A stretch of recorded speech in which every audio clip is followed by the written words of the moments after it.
Good evening. My name is Severine Autesserre. I'm a historian. I teach at NYU Abu Dhabi, and this year I'm based in New York as a faculty fellow in the history department. So welcome everybody.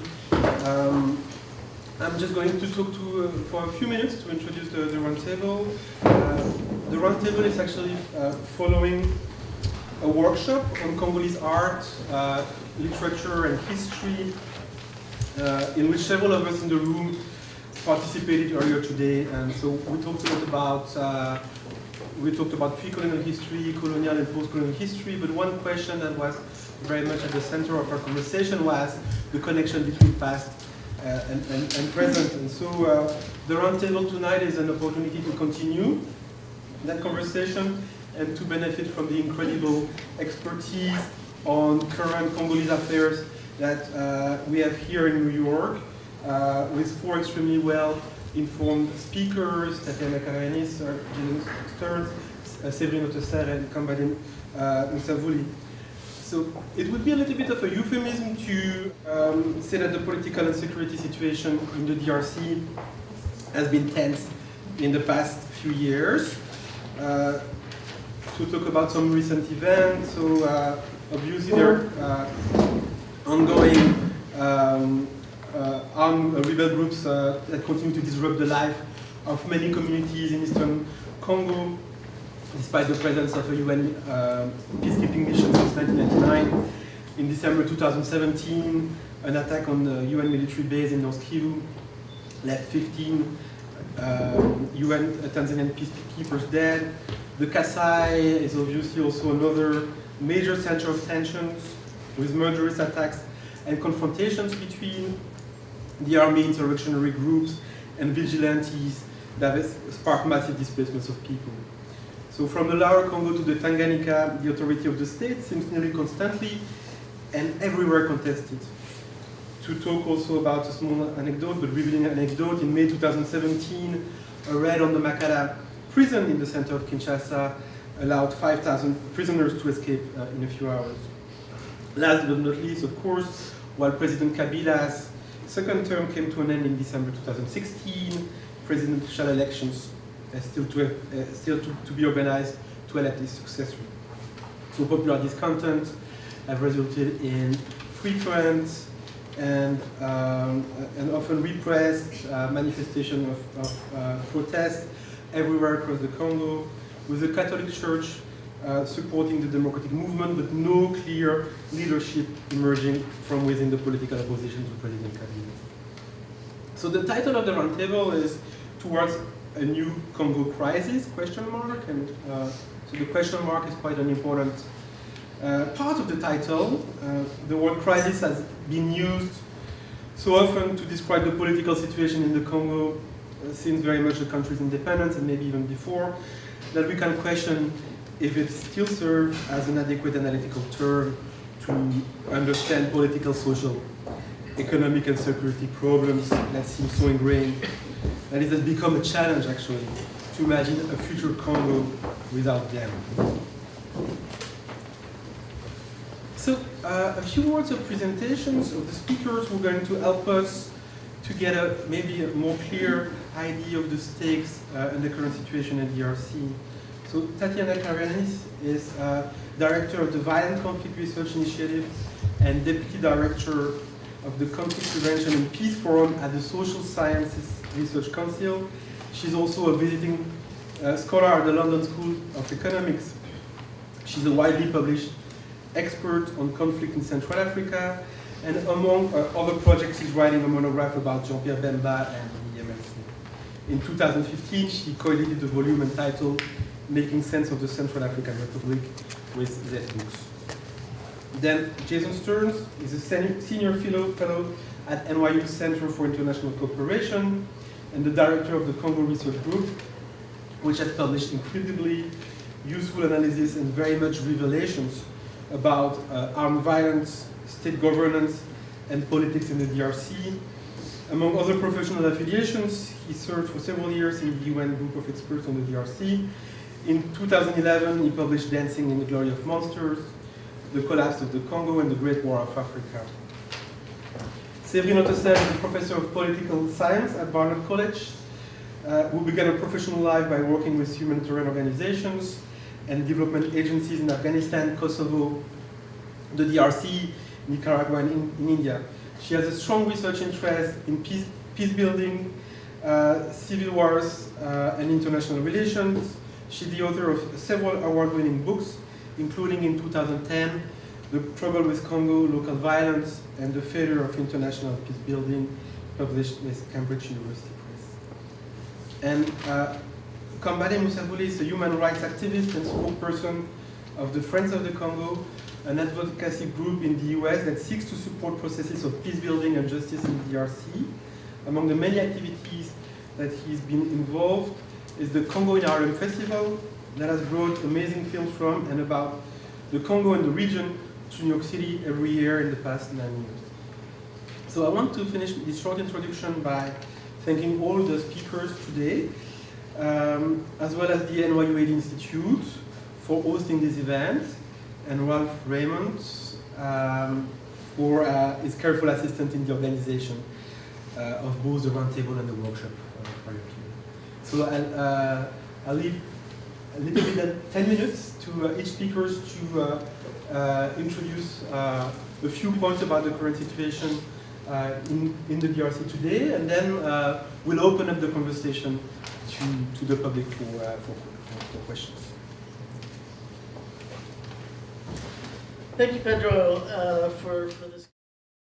Let me begin by saying that I think that Congo is actually facing its worst crisis today since 1998. And I don't tend to be alarmist, but I think we are facing the worst crisis since '98. As you know, the president has exceeded his constitutional mandate. Elections were due to be held in 2016. They weren't. We're seeing a deepening economic crisis, the devaluation of the Congolese franc, rising school fees because of the devaluation of the currency. Food prices are going up. The Saint-Sylvestre agreement that was brokered by the Catholic Church at the end of December of 2016, which provided for a transition when elections were held in 2016. Well, that political framework, that political agreement is all but dead since we did not have elections in 2017. And so what we're seeing is a growing disconnect between the Congolese population and political elites of all stripes in Congo in recent years. So the so-called radical opposition, there's what people in the government like to call the reasonable opposition. Those are the ones that have been co-opted. And in government, the radical opposition are the ones who are outside. Well, they've been outside now for so long that they have no street creds. They are starting to lose credibility, so the opposition is now fairly fragmented. So what we're seeing is the church, initially the Catholic Church and the laity of the Catholic Church, fill in the vacuum of leadership by organizing peaceful protest marches, but they're really prayer marches following Sunday Mass. And this has taken on a national character and has taken on a kind of an interdenominational character. So it's become now an ecumenical mass movement. It's not just the Catholic Church. Elements of the Protestant Church has joined in, even some Kimbangists, also Muslim groups, and so on. So but as I think Pedro mentioned, there is growing repression by the state. These marches, although they're nonviolent and peaceful, have been met with overwhelming force by the state security apparatus. And the reason why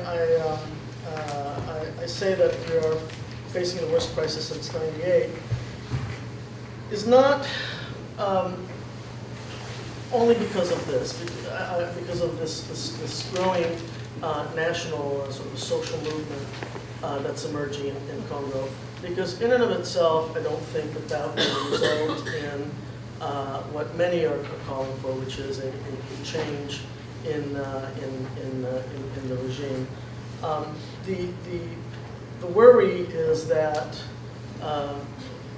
armed groups, of which there are many in Congo, will see this as an opportunity, or whose interests will converge with those of the churches, and that will then risk sparking what essentially would be a civil war. So MONUSCO is not equipped to stop this or to address this. The government, I think, would have a hard time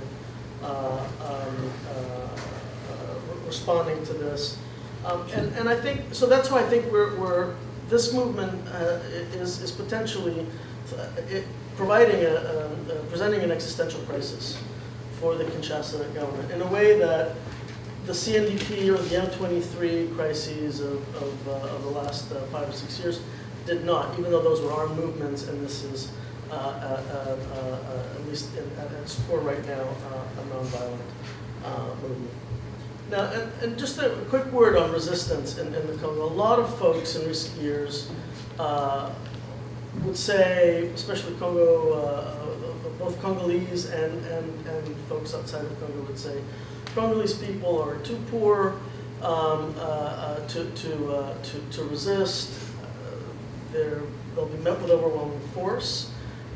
So we're not likely to see a Tahrir Square emerge in Congo. But it's important to understand that, put this in context. Congolese people have a long history of resistance. And if we go back to 1964, the Mulele rebellions of '64 were the largest armed rebellions in all of Africa at their time, when they were put down by force by external elements, Belgians and Americans.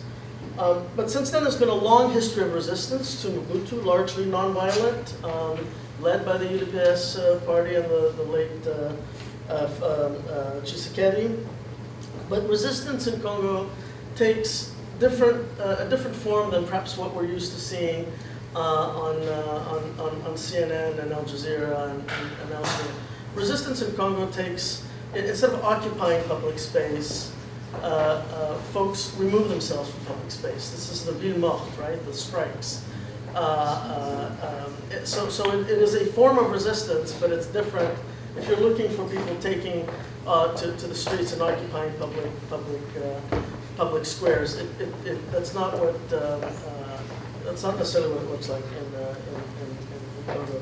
And it's interesting, these prayer field marches. I was just in Congo, and I kept hearing stories of one of violent repression where tear gas was launched inside churches during the services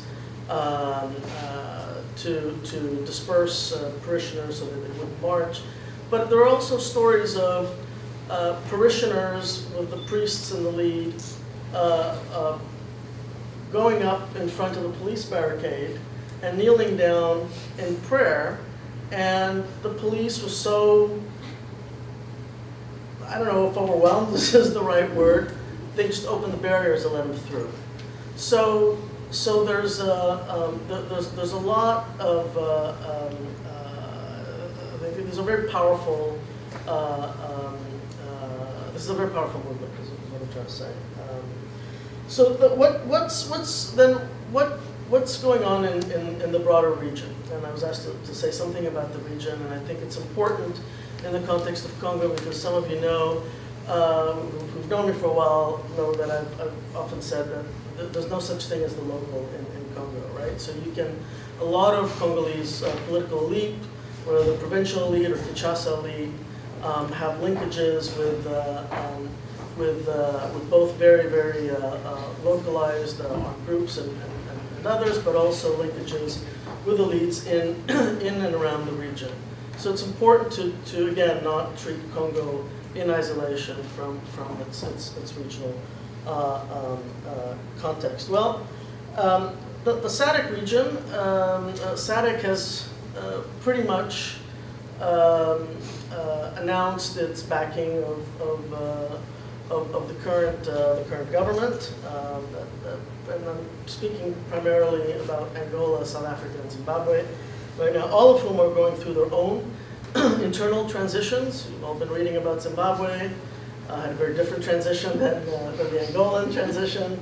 And South Africa is undergoing its own transition, and we're likely to see President Cyril Ramaphosa replace President Zuma. But in absence of a viable alternative, which I think leaders in the region are looking around and not seeing an alternative, are backing Kabila at least for what they see as stability over regime change, and that's for now. DRC's Angola's primary foreign policy concern, and so if anyone would intervene in Congo, it would be Angola. Kinshasa is, they consider it their backyard, so if there is fighting in the capital, we would likely see some kind of Angolan intervention, although it's still unclear what that intervention would do. I think that's an open question. There hasn't been, in recent years, there's been some tension between Rwanda and Kinshasa, even though there's a tacit backing of Kinshasa now. South Africa will see a cabinet and government reshuffle, but that won't happen right away. It's really lost its regional ambitions and its ability to play a good officer's role. And Zimbabwe is not likely to put its air force at the disposal of Joseph Kabila as it had done in '98, putting it at the disposal of Rwanda Kabila's father, which pretty much destroyed the Zimbabwe Air Force after that. So there are some other backers. Tanzania backs Kinshasa, but President Magufuli has his own national development projects to focus on. He's got a big refugee problem. And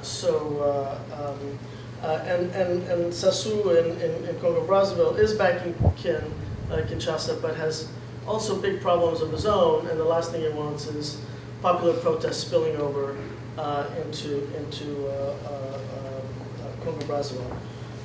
The Ugandans are using the same narrative as Kinshasa about terrorism in the sub-region, and largely to justify the current developments of the small of postponing the elections. The Rwandans have come out, at least Kagame has come out publicly calling Kabila to step down, but he, and here I'll refer to Jason, but he has very little support in the East and not likely to be able to mobilize yet another proxy rebellion, at least of the size and of recent years. And in fairness to Kinshasa, I mean, if you're in Kinshasa and you look around the region, you'd be hard-pressed to find any leader in the sub-region who has respected term limits, right? Especially Museveni's been around for over 2 decades, and also not feel singled out by the international community in particular, right? So you hear folks in the majority say, well, where's the public outcry at Kagame having won his recent election, allegedly, what was it, 115%? Or Museveni staying in power for over 2 decades. I mean, look at the sub-region. Why is the world picking on us? Is a bit the refrain. So let me just end with what I think are the most likely scenarios. I think, despite what many of us have been saying for a while, I think we are going to have elections in December, or at least this year. I think there's every sign right now by Kinshasa that they are, rather than postponing elections, they're now racing to elections. They will hold them, organize them themselves. They intend to pay for them themselves. They've been trying to repatriate money to do so. The question is, what kind of elections are we going to have? So there are a few different scenarios. One is to have both the presidential election and the legislative elections, and there are sort of several variations on the Medvedev-Putin scenario. One is that the president will name a successor sometime in the summer, run him or her in December, and then somehow in early 2019 depose him or her by force. Another scenario suggests that that's suggested by the strengthening of the Kambale, the president's party right now, is that he will then become president of the party. They'll run someone on the party slate and then replace him later. Another scenario is to have the legislative elections first this year, ensure control of the parliament, although we should take a page out of what's happening in Washington. It doesn't necessarily ensure all right, I'll leave Washington out of this, but a coordinated approach even when the same party controls both houses of parliament. But then change the constitution, use control of parliament to change the constitution so that he can run again. But in any of these scenarios, the outcome is pretty much the same. That the regime will still persist come this time next year. The question is whether or not the head of the regime, President Kabila, will remain at the head, and that will depend on whether both his majority in Congo and some of the influential neighbors think the regime can survive without him, or if he's needed for the survival of the regime. Thanks. I think what I'd like to emphasize is the gravity of the situation today. You have 4.3 million IDPs in the Congo. So to put that in perspective for people who've worked on the Congo, at the height of the Second Congo War, there were 3.9 million IDPs. So today there are more IDPs today than when 9 African countries were fighting a war in the Congo, at the height of the so-called Second Congo War. So today, in theory, we're in a post-conflict environment, and yet you have 4.3 million IDPs. That's up by almost 100% from 2 years ago.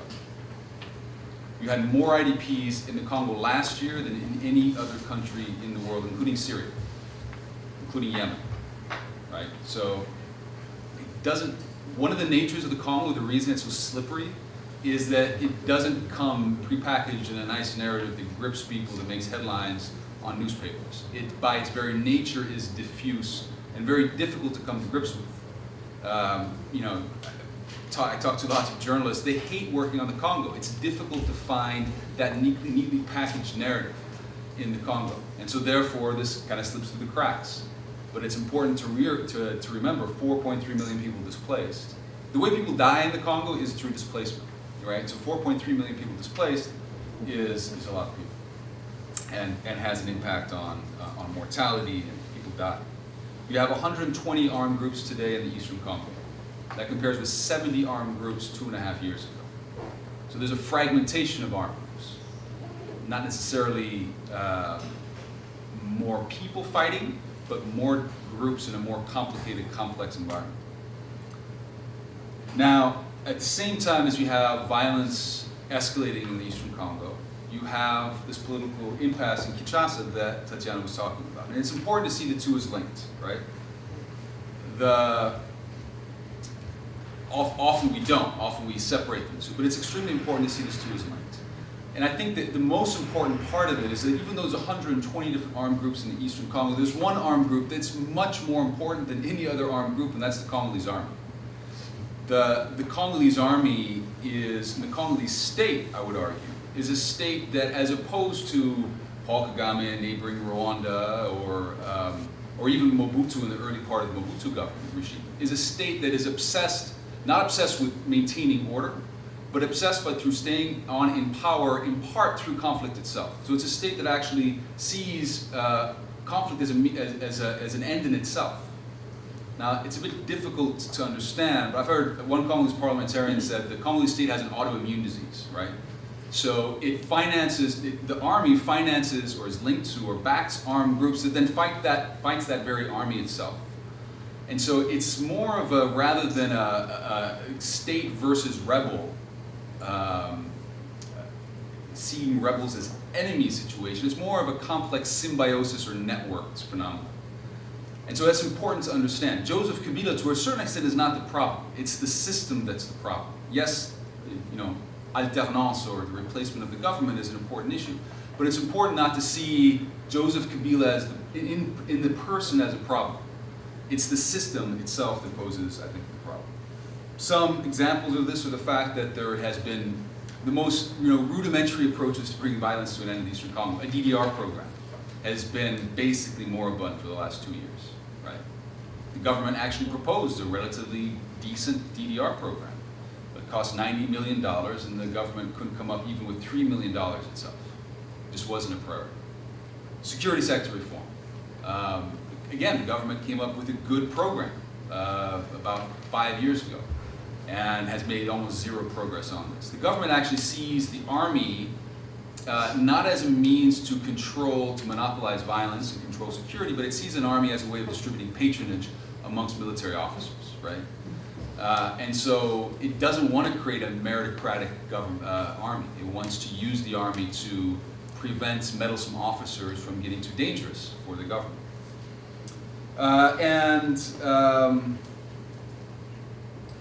I think the final way that we can see the violence in the East linked to the political impasse in Kinshasa is through the fact that a lot of armed groups increasingly are seeing it this way. So you have increasing coalitions of armed groups, people explicitly saying that we're fighting now to overthrow Joseph Kabila. So 5 or 10 years ago, the main rhetoric in the Eastern Congo was, we are Congolese, we're fighting to chase out the Rwandans, right? It was the obsession with neighboring Rwanda that motivated most armed groups in Eastern Congo in some shape or the other, especially during the M23 rebellion. Today, no longer is the case. Many armed groups today see the main problem as the Congolese state in of itself. So I think that it's very important not to lose sight of the fact that what's going on in the East is immediately linked to what's going on in Kinshasa. So I think that the priority now in terms of diplomacy, in terms of action, should be on the political impasse in Kinshasa. So let me talk about that very briefly. This is, as Tatiana described, essentially Kabila's succession battle, right? He's had 2 terms. He's too weak to change the constitution to get a 3rd term, which I believe would have been his preferred option. And so now we're in a different moment called glissement, which is basically kicking the can down the road, playing for time.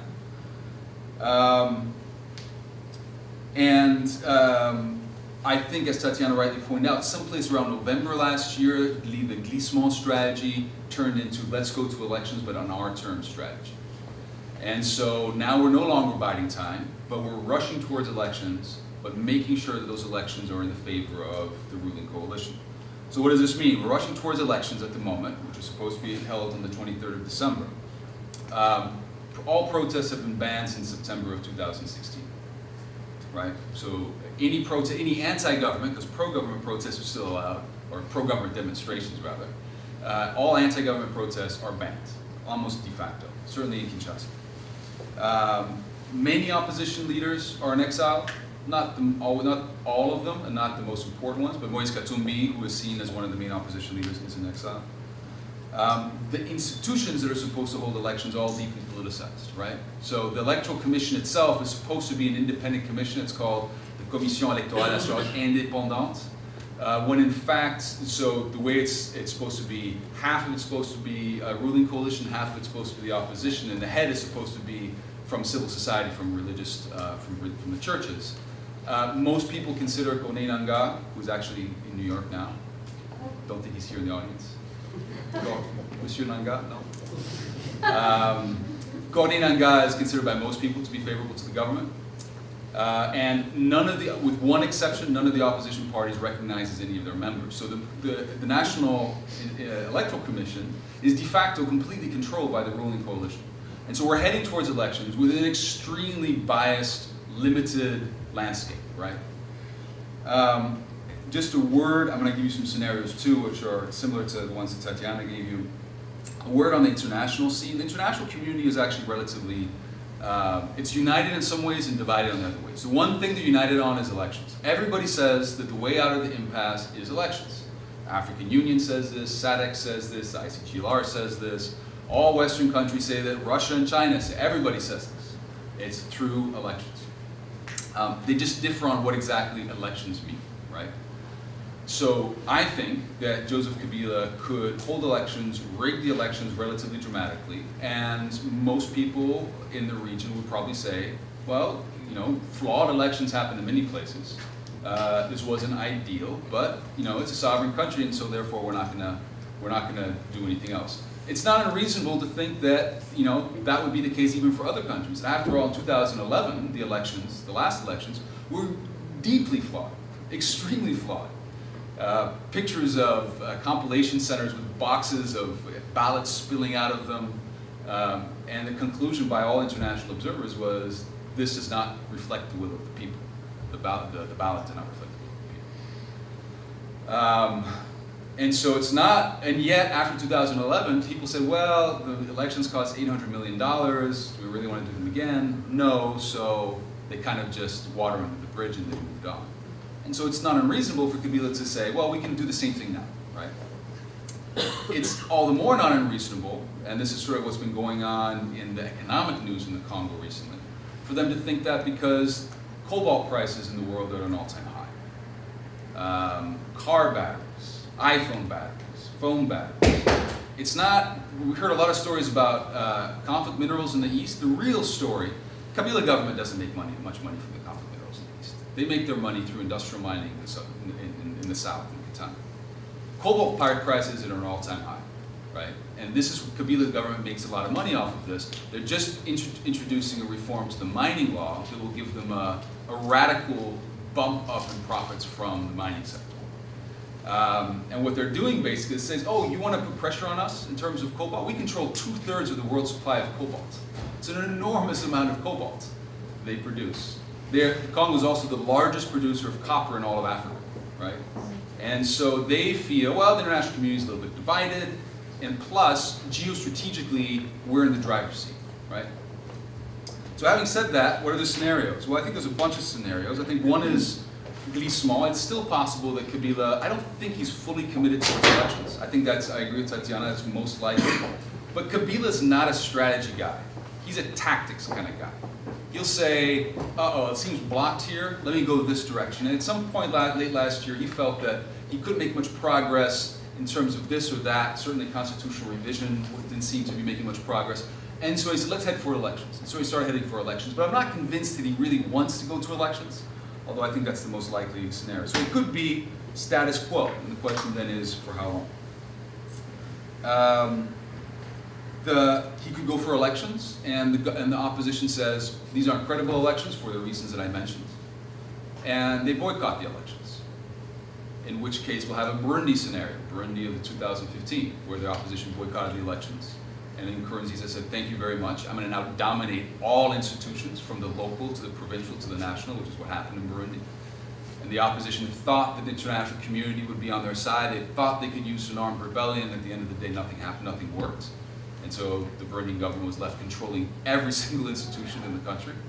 And that could be the case for the Kabila government as well. In fact, if you hear the declarations of the PPRD, Kabila's party, that's exactly what they say.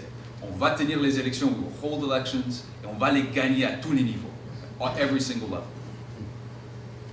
The third option, which I think is actually the best option, even though it's a pretty crappy option, is elections with some reforms to make them more credible. I'll come back to that at the end, why I think that's the best option. Another option is that something unexpected happens. The security forces split, and that Kabila is overthrown through a military coup. Now, I think this is actually a terrible, terrible, terrible option, even though some members of the opposition seem pushing in this direction.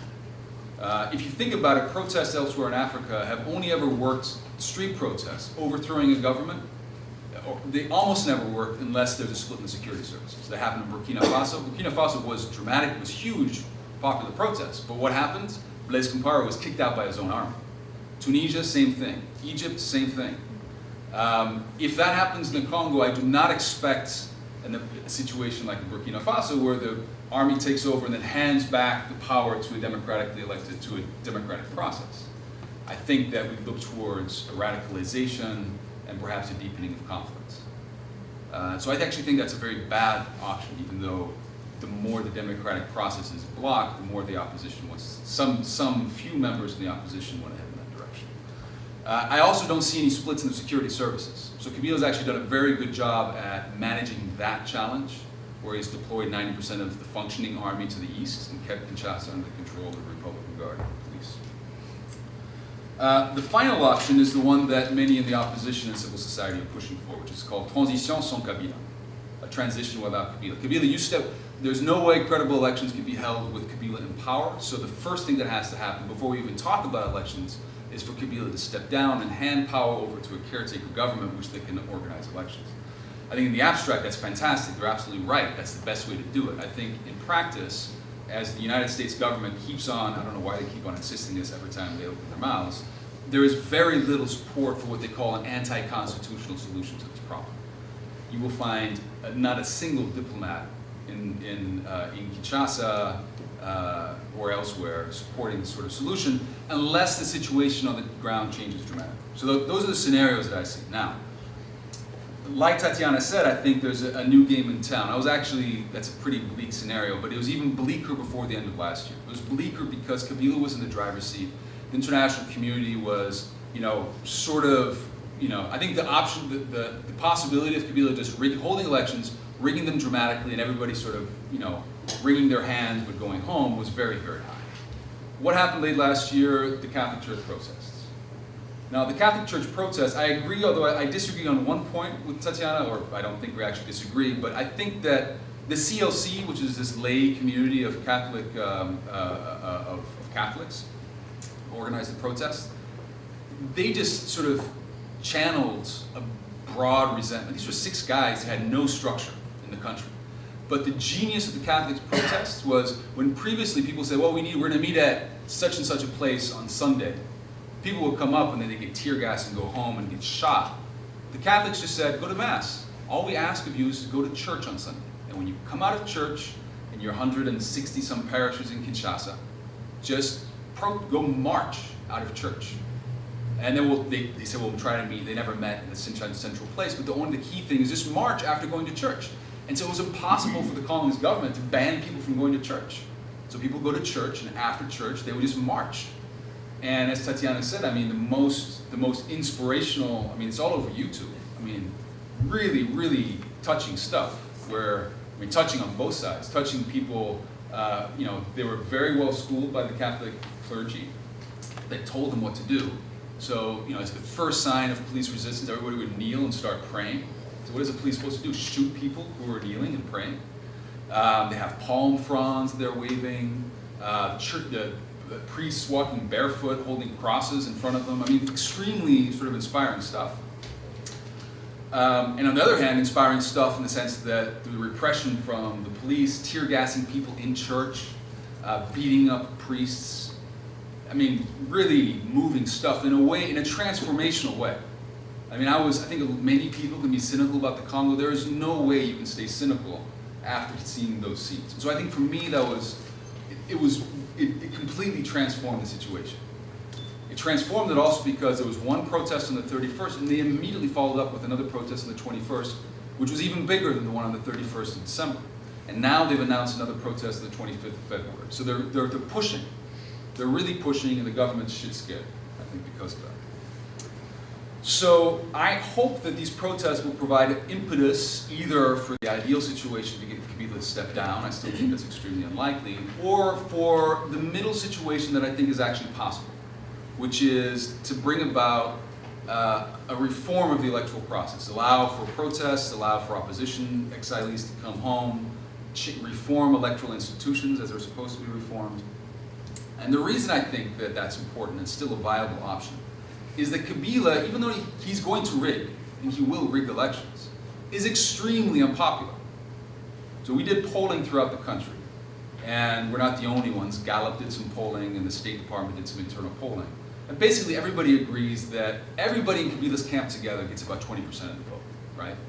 So it's a first-past-the-post system, but you still have to make sure that everybody else gets less than 20% of the vote. And I don't think the Congolese population is stupid. In other words, I don't think they're going to split their vote 5 different ways amongst 5 different candidates. First of all, there are not 5 different popular candidates. And secondly, because if you look at the way that opinion polling looks, the way that when we ask people, why do you like Moise Katumbi so much? And what comes out is that they don't really care that much about their political programs. What they care about is who can beat Kabila. Let's find the guy who can beat Kabila. We'll vote for him. He's not going to be great, but this is what the democratic process is about. If he then screws up, we'll throw him out and put somebody else in. We did polling, and again, this is sort of when you stop being cynical, you really start getting some hope. We did some polling where we asked people, what do you care more about? Do you care more about elections, security, or development? Or maybe you can't disentangle those, right?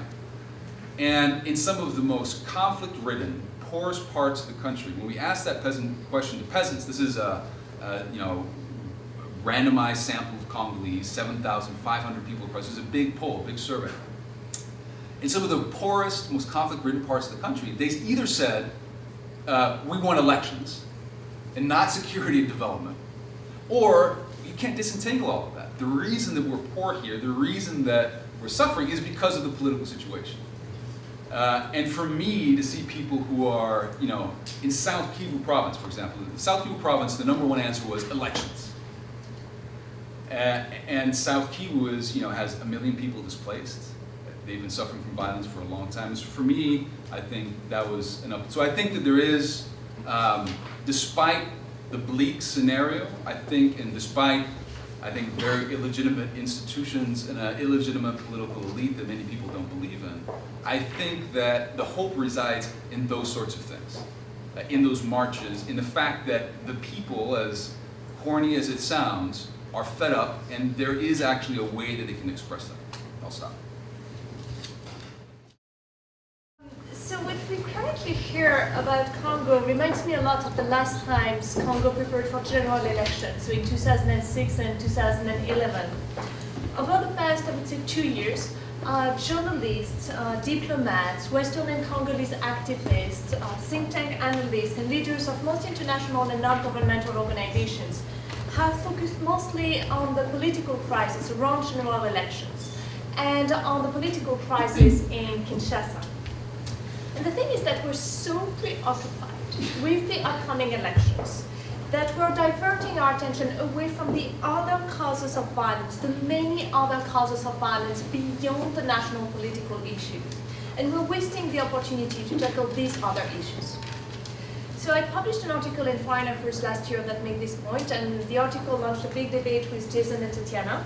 So you've heard Jason and Tatiana's position, let me tell you a bit more about mine. The delay in holding elections is one among the many issues that fuel violence in Congo. There are multiple causes for the ongoing, whatever you call it, whether it's crisis or problems, or for the ongoing situation in Congo.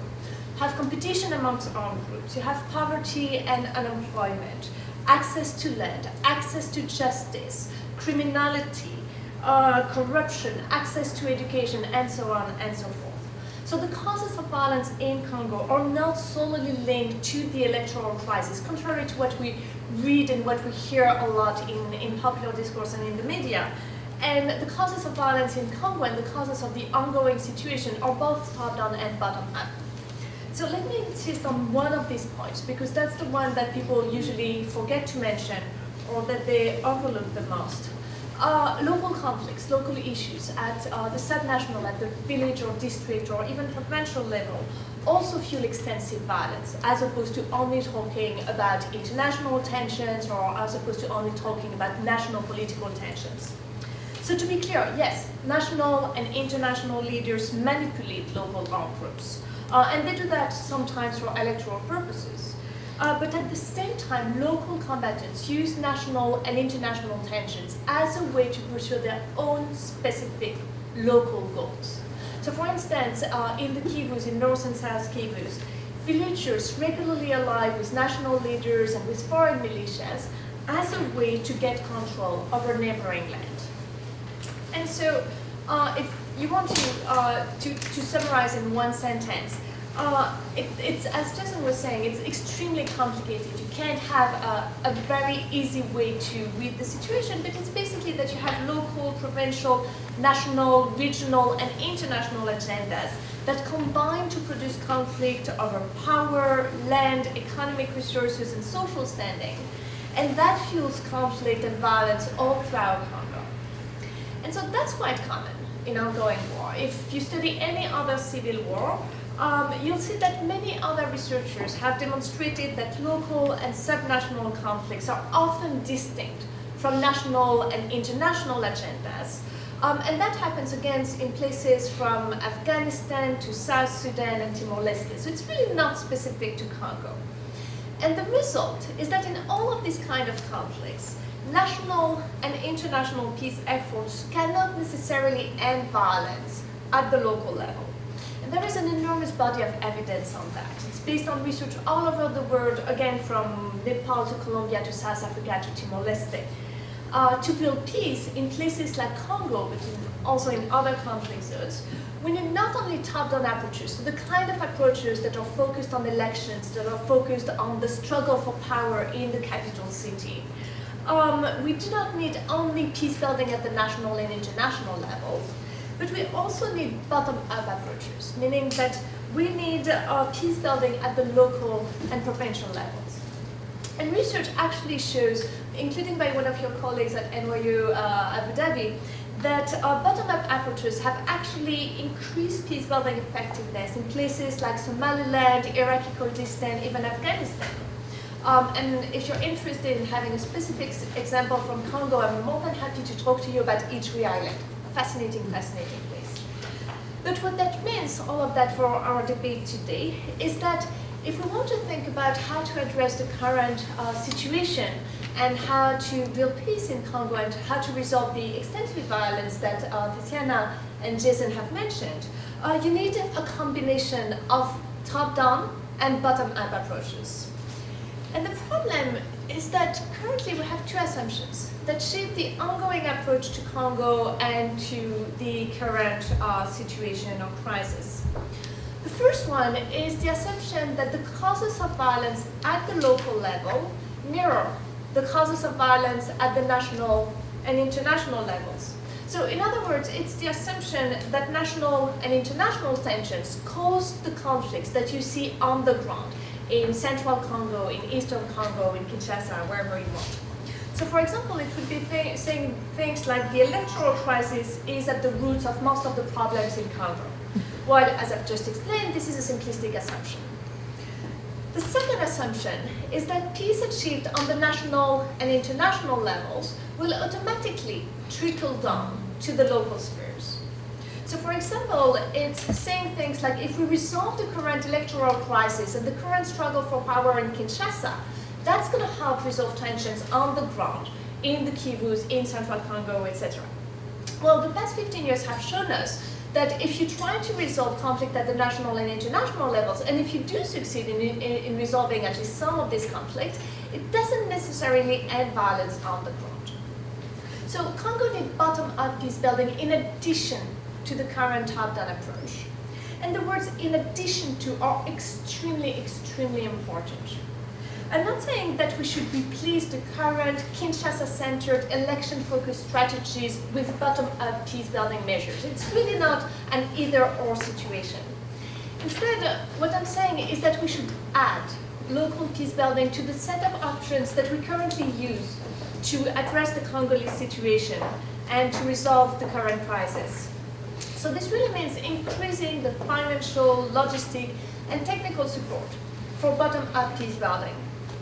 So, of course, in an ideal world, we would rely on the Congolese government and the provincial elite and the elite of neighboring countries to take care of both the top-down and bottom-up peace building. So, in an ideal world, it would make perfect sense to focus all of our attention on elections and on resolving the political crisis in Kinshasa, so that then the elections produce a good representative government and a good representative legislature that do their best to ensure the well-being of Congolese citizens and therefore conduct peace-building processes that work, blah, blah, blah. unfortunately, we don't live in an ideal world. So the elections, if they take place, they are unlikely to produce a government that actually represents Congolese citizens and that focuses on peace and development. So to mention only two of the problems, and Jason and Tatiana have mentioned many of the other problems, but seriously, given the current situation in Congo, there is really little hope that the elections, whether they're organized this year or next year, there is very little hope that they're going to be free and fair, and that they're going to be transparent and democratic. And second, the overwhelming majority of the elite who are jockeying for power, they place their own interest in terms of wealth and in terms of influence and authority well above those of their fellow citizens. And on top of that, Kinshasa is way too disconnected from the rest of the country to be able to effectively address its problems. So, in this condition, how can we even think about promoting peace and prosperity and democracy in Congo? Well, I think that there are two things that we should really keep in mind when we're considering the step forward. First, we should realize that democracy and peace, unfortunately, do not always go together. In fact, the push toward rapid elections has fueled violence in many other post-war countries. That has happened in places from Angola to Bosnia to Cambodia to El Salvador. So, of course, President Kabila should stop hanging on to power. And of course, Congolese people deserve elections and democracy as soon as possible. But we should keep in mind that in the short term, there may be a choice to make between the two goals of democracy and peace. And foreign activists and diplomats, so basically most of these people, the people in this room, should not be the ones to make this choice. Ordinary Congolese people should. Second, we should also realize that local people, ordinary citizens, have much more relevant knowledge, contact, skills, means to resolve their own predicament than we usually believe, and much more than national and international leaders will ever have. When you look at things that have actually worked in Congo, and that's what I'm writing my new book about, well, not only about Congo, but when you look at things that actually worked, in Congo you see that some ordinary citizens have created islands of peace in the Kivu. Again, happy to talk about Ituri Island because it's a fascinating, fascinating place.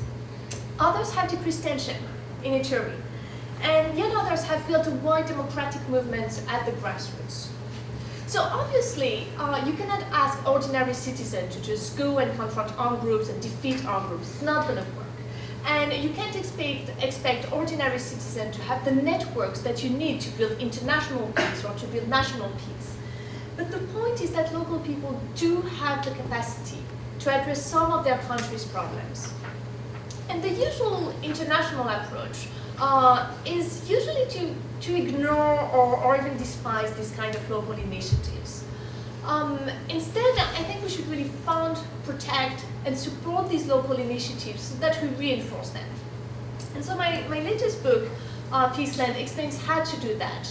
And to summarize it in one sentence, I think we need to build on local expertise, and we need to involve in the design and planning of international efforts, not only the elite based in Kinshasa, but also local leaders, intended beneficiaries, and ordinary citizens. So to wrap up, because I think I'm almost out of time, as outsider, I think there is something we can do to help Congo eventually achieve sustainable peace and functioning democracy. But to do that, we have to look beyond elections and support other peace-building priorities. And we also have to support bottom-up peace-building much more extensively and to build much more on the expertise and capacity of ordinary local people. Thank you. I had the tough job to speak after these wonderful colleagues. And two thoughts came into my mind. One is Therese Mwanza. I'm going to talk about her as we speak. And the second is an experience that I had when I was in Ferguson. There was a young man who was organizing there, brought him to New York to meet certain people in New York City to support some of the work that they're doing in Ferguson. And that was right after the killing of Mike Brown in August of 2014.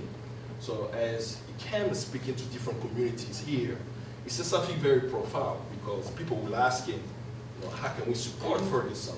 How can we be engaged in helping the people on the front line? And he said, I don't know. I wake up in the morning, I can't take off my skin. And that stuck with me till today, right? Because it's like, he just shared an experience that the condition in which he lives, all he can do is tell his story and ask for those who listen to take action, but he cannot necessarily tell you what to do. Because when he wakes up in Ferguson, he will still be seen as a black man living in Ferguson. And that's also, the more I can do this planned presentation of what I would say, the entire time I was thinking, right, I said, how can I express that the history of the Congo will be written by the Congolese people? That's all that kept coming back into my heart. The reason I'm saying, I'm gonna now try to compose myself and share some of the thoughts that I have. Congo has always been a very interesting country that's always written off. But what the people in the country do, they always surprise the world. We know that 1960, the independence was a fluke. Nobody expected that would happen.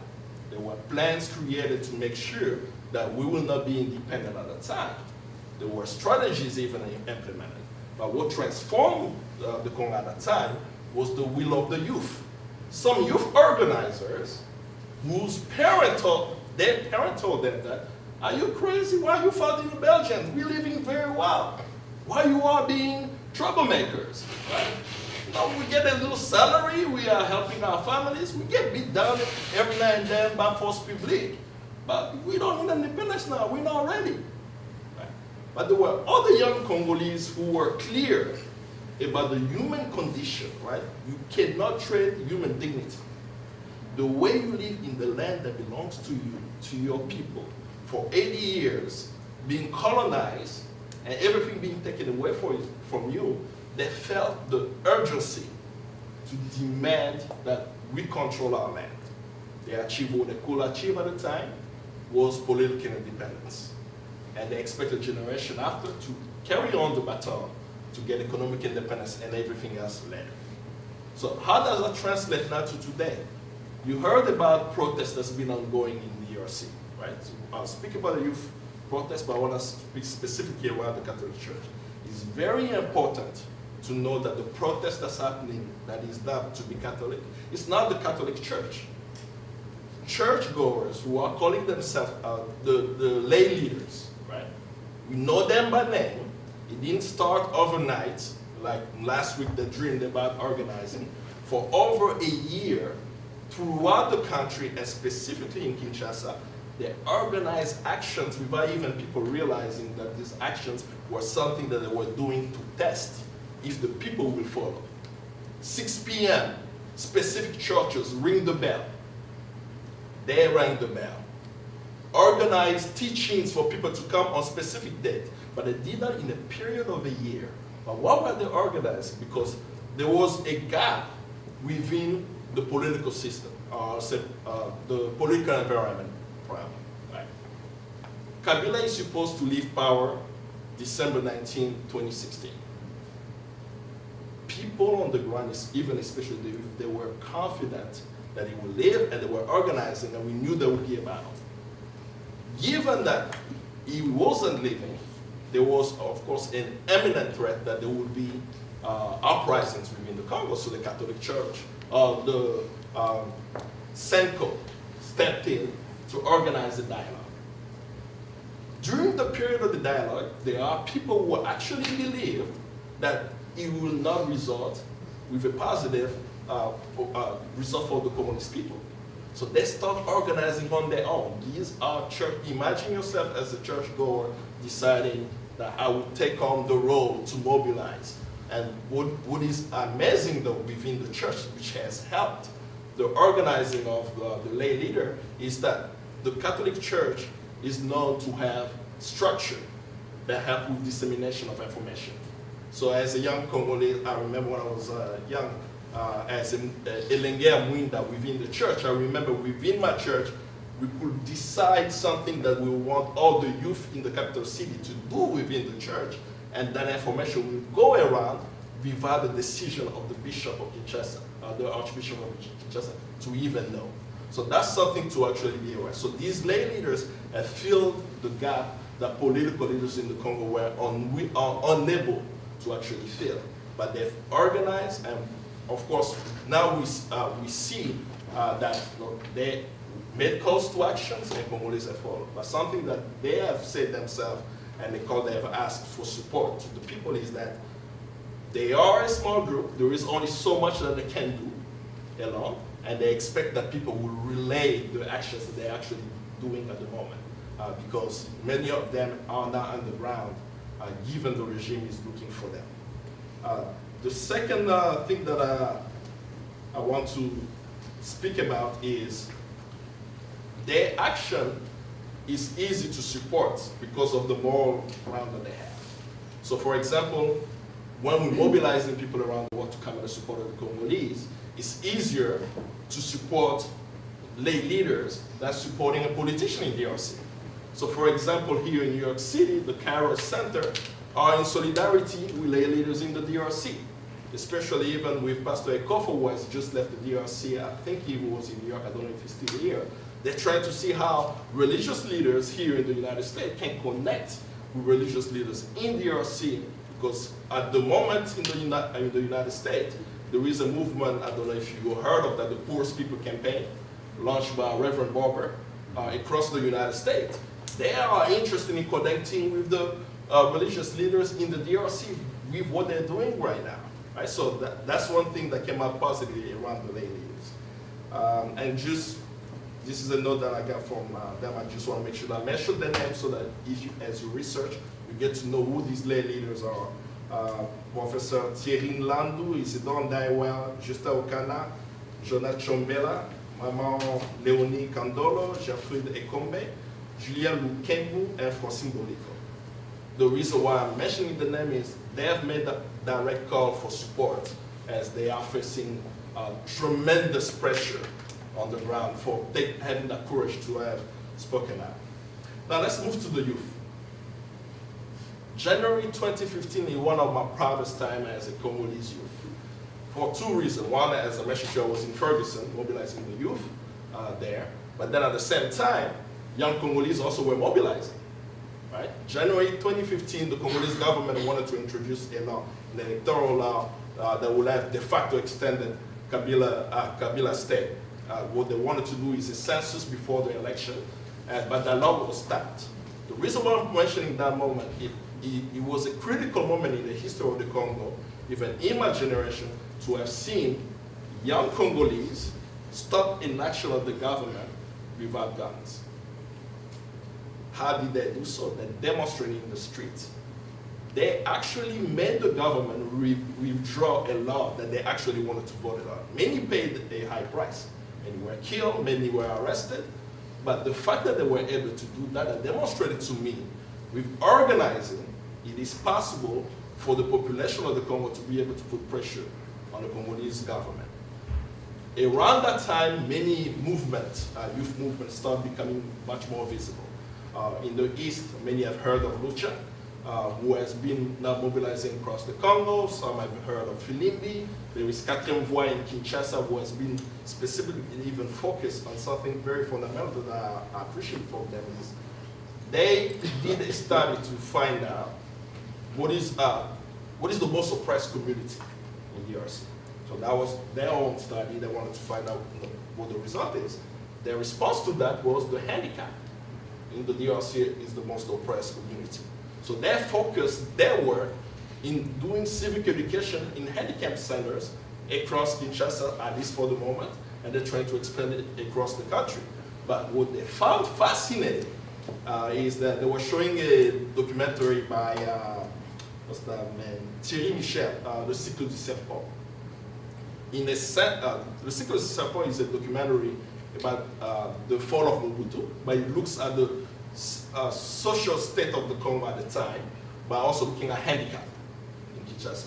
So in the same documentary, the handicapped who were in the documentary are still living in the center where they were actually screening the film. So imagine the documentary, I think was early 90s or late 80s, I think, that they are in the space discussing the same issue. And what came out of the discussion with them was the signs that they see right now as similar as what they saw under Mobutu. The deterioration of the state, the paranoia of the military, the elite latching onto power. So it was fascinating to see that, but they continue to do that work. I don't know if I mentioned ECHA as another youth movement. Contarebu is another one. But this youth movement, as I mentioned to them, I mentioned their names.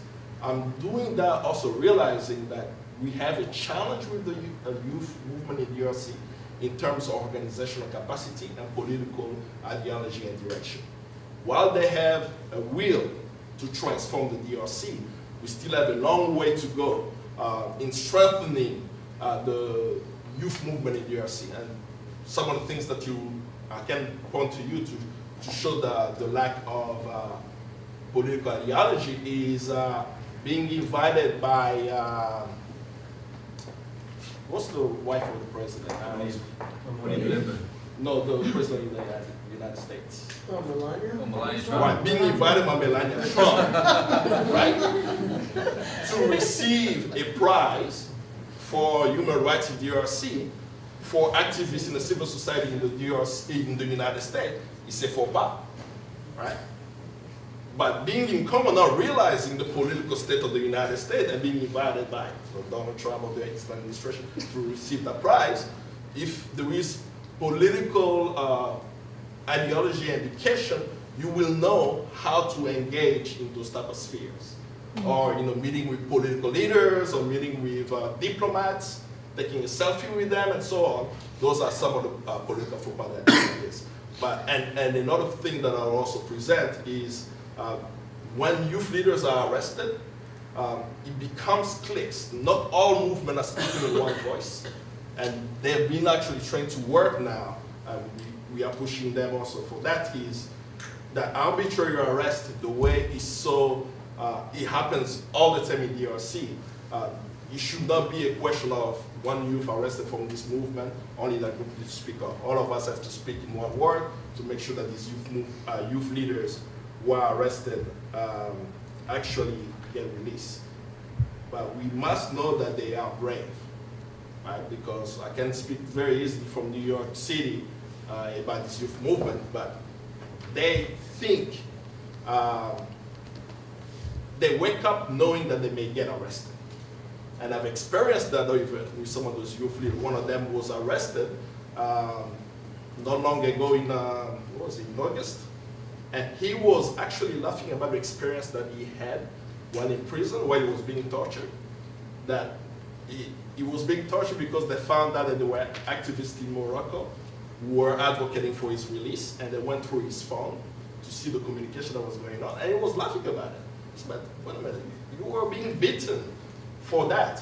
But that type of bravery, knowing that either you may be killed, you may be in prison, but you still, on a daily basis, fighting for a new Congo, is definitely encouraging for me, witnessing what these young Congolese are doing. Now, I will just go straight up to the prospect for peace.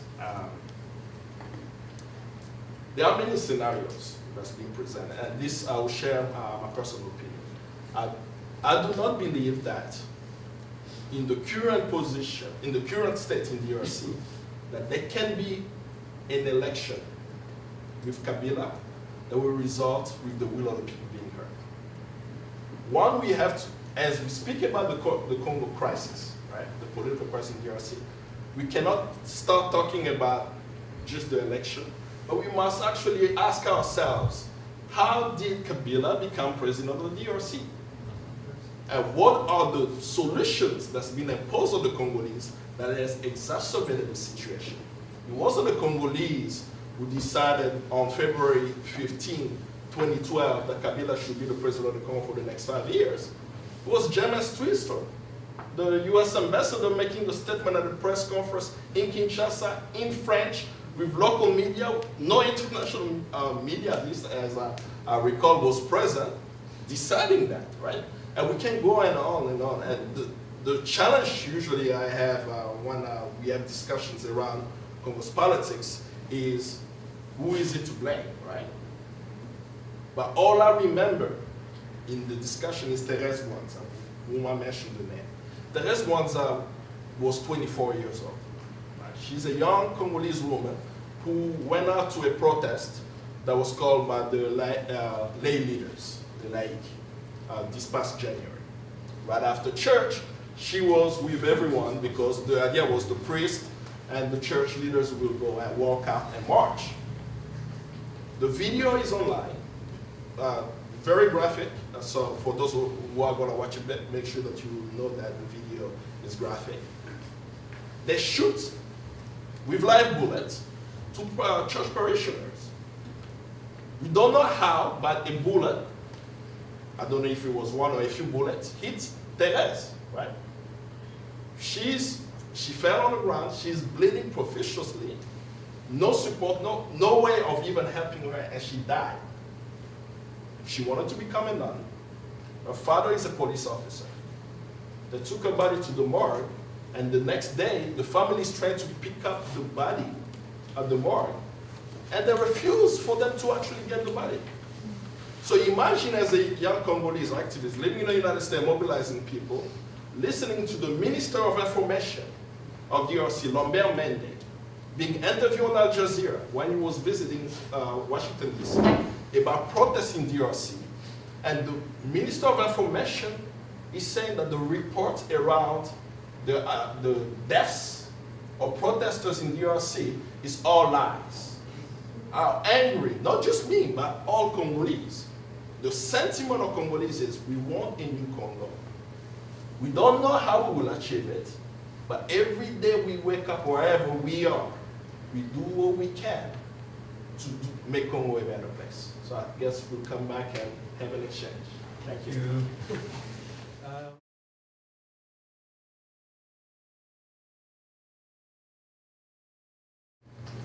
Please, can people maybe just say their name or? Thanks. That was really interesting. My name is Helen Epstein. I'm a writer and I teach at Barnard College. And I guess I had a question really for Severine about, maybe I didn't understand correctly, but I think you were talking about the kind of disconnect that democracy doesn't necessarily lead to peace. And I guess if, one thing I've sort of noticed, if you look at Africa, which is a pretty moderate sample size, I think that democracy does lead to peace. If we look at the countries, for example, that made a transition to multi-party democracy around the early 1990s, Malawi, Zambia, Tanzania, Ghana, South Africa, Namibia, and so on. I mean, they're not, they have problems, but they are not sort of basket cases the way the countries that are living under dictators and tyrannies are at the moment: Uganda, Rwanda, Congo, South Sudan, and so on. It does seem that tyranny does promote conflict, and I wonder whether, I mean, the rest of the world I can't comment on because I don't know that much about it, but I do see in Africa a fairly clear pattern between democracy and peace. Severine, if you don't mind, maybe we'll just connect just a few more questions if people want to intervene, and then we'll go back to. My name is Elaine Tonto. I'm a Ghanaian. My name is Elaine Tonto. I'm a Ghanaian and a PhD student at the New School for Social Research. My question is, to what extent is the formation of the armed groups in Congo? You mentioned that there were about 120 or 100. Yes. To what extent are they formed along tribal lines? And also, I want to know the composition of these armed groups. Do we have more youth, or are they evenly distributed amongst the age groups? And also, if the composition is mainly youth, then I would want to know if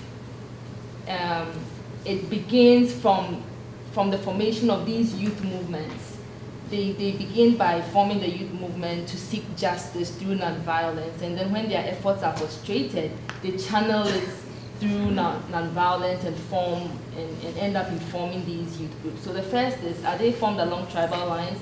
Is the composition more of youth? And if that is so, is it as a result of failed attempts by these nonviolent youth movements that results in these conflicts?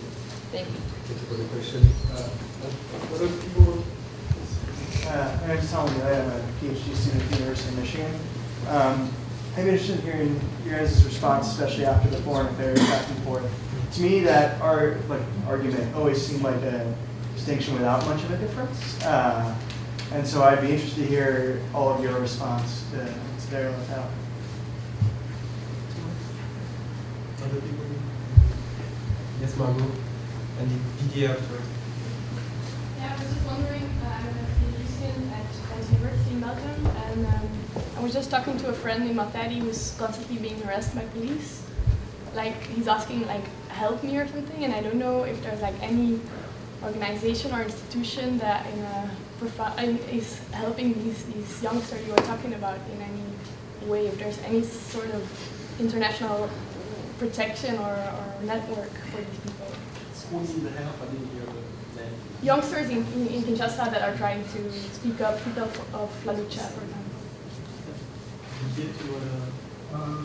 Well, very quickly, my name is DJ Gondola. I'm a Congolese historian. And I just was wondering if the panelists can actually take a long view, since we are talking about this Congo crisis. Could you kind of interrogate the roots of the crisis? Some are saying Kabila, lack of elections. I'm very sympathetic to Severine's argument that there is this lack of bottom-up process in the Congo. But as a historian, when I interrogate the roots of the crisis in Congo, I really see this international dimension. I mean, when Leopold II created Congo in 1879, the name was Association Internationale du Congo first, international. So you have the international dimension, which means everybody can go in. Okay, and then the name was changed to Congo Free State. Everybody can go in and take things for free. You see, so maybe that paradigm is really at the roots of what's going on in the Congo. Now you have neighbors that are saying that, well, since the Westerners have been taking things away from Congo, we can go too. Now you have Rwanda producing coltan and tin and so on, and we know that Rwanda doesn't have those resources. They are crossing the border going to Rwanda. Could you interrogate that a little bit, that really the root cause of the conflict and the crisis?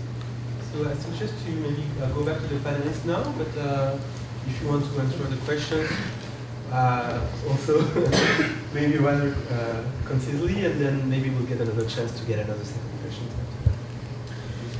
Just quickly, I'll cherry pick a little bit. Let me start with Didier's question about the long view. I think it's and I'll link that to the debate we've had with Severine. What we need to understand in Congo is it's not about bottom up versus top down. I think that's a false dichotomy, and we need to just move away from that. From that. What we need to understand is how scales of violence link up, right? We need to understand relationships.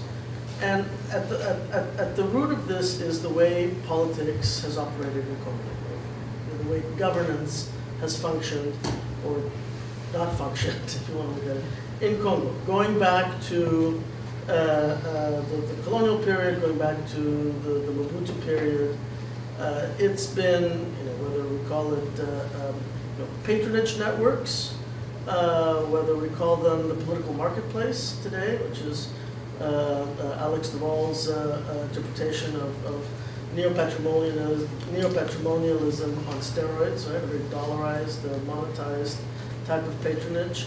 And patronage networks, as governance, are not just domestic. They are they have an external dimension as well.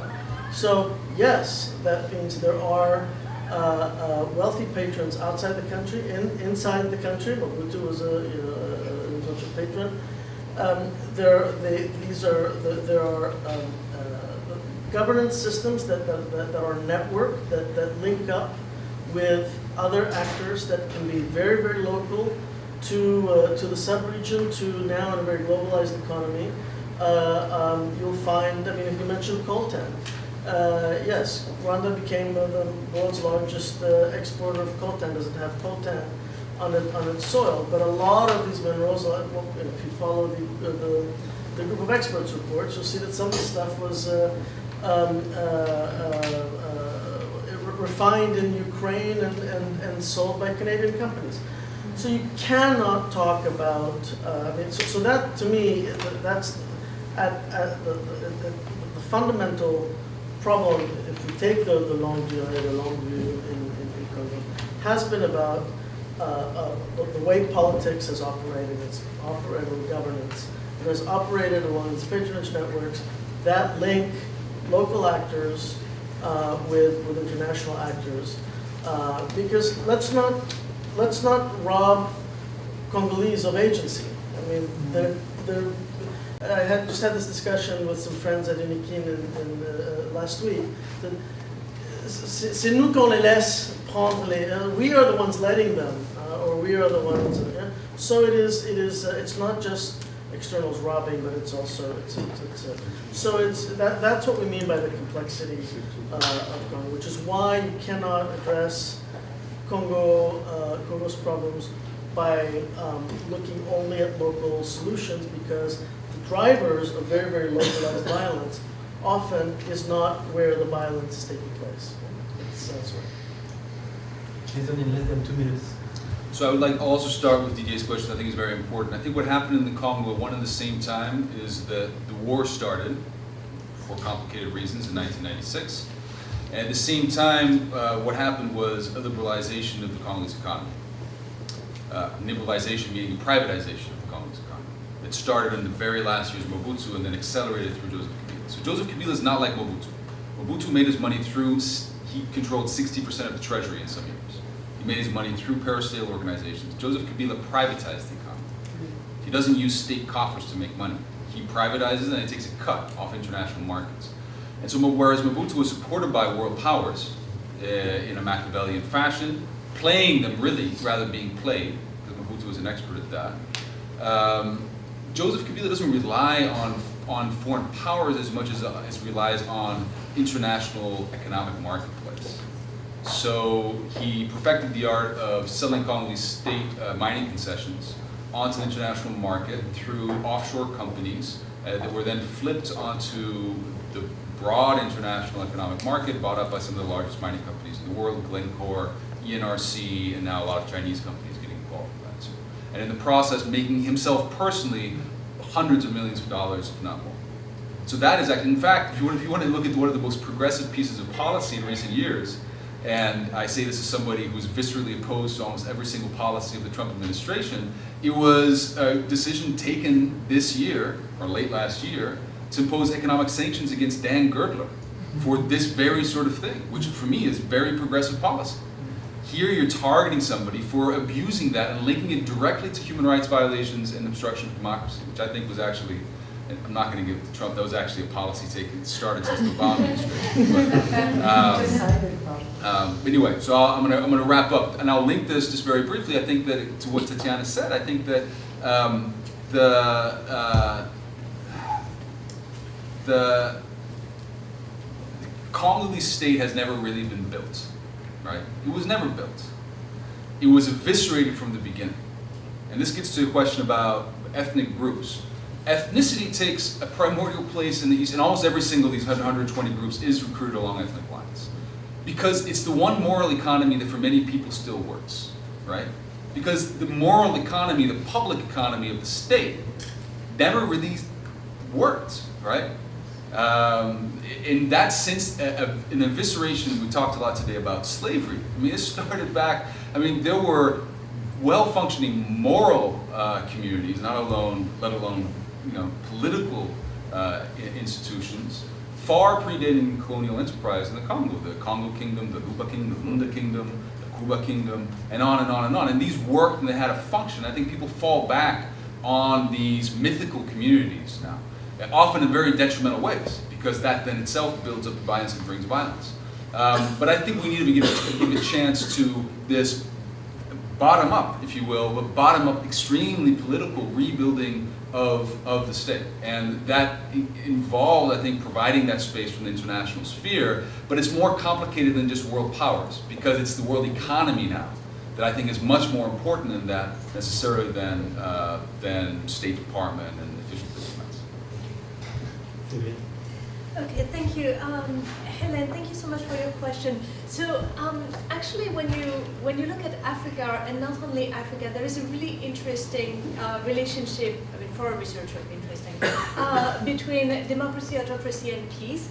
And the way I show it to my students when I teach about that is that you have, let's say, autocracy, democracy, and on this axis you have peace, and here you have autocracy to democracy. And so here, the relationship, you don't have, I mean, the relationship goes like that. So basically the problem is the transition period. It's when you're going from autocracy to democracy.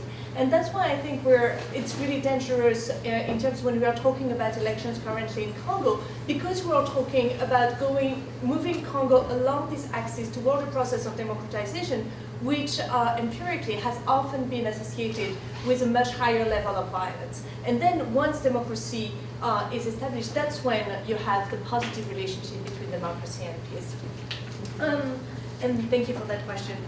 On the debate, gosh, we've been having that debate for what, like 15 years? I'm not sick of it at all, of course.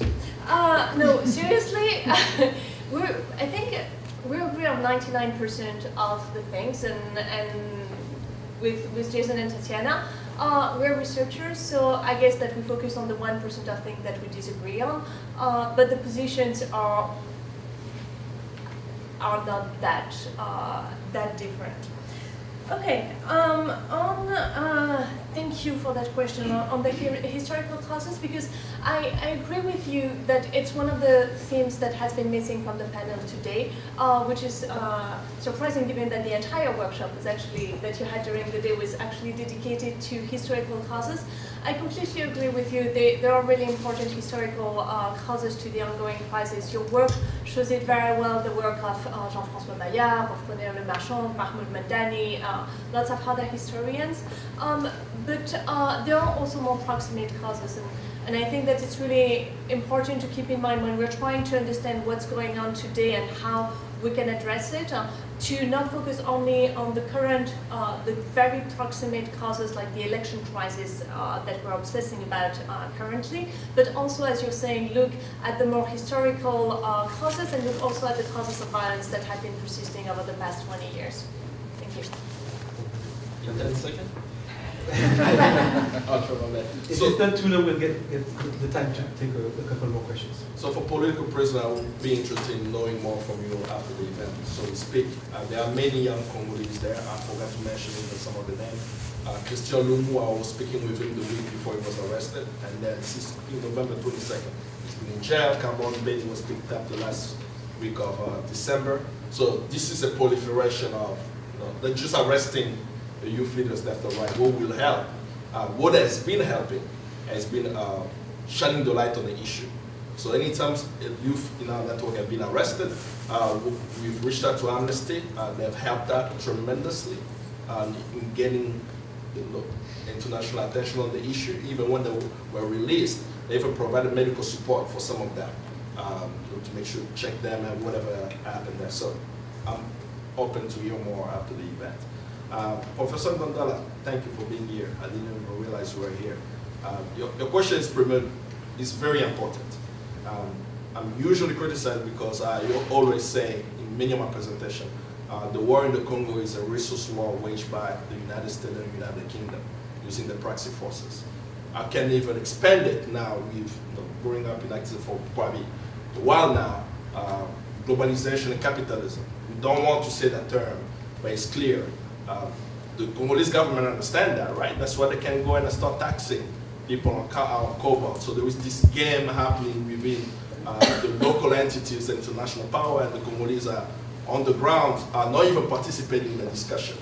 The Congolese on a daily basis want Kabila to be out, want the conditions of their lives to be better than yesterday, but they're not part of the international discussion. So it's really up to even Congolese who are in this room for us to look at ourselves in the week of Wakanda. What is the Congo that we want to create, where Congolese do not have to live the way they are living today? That's what drives me every day.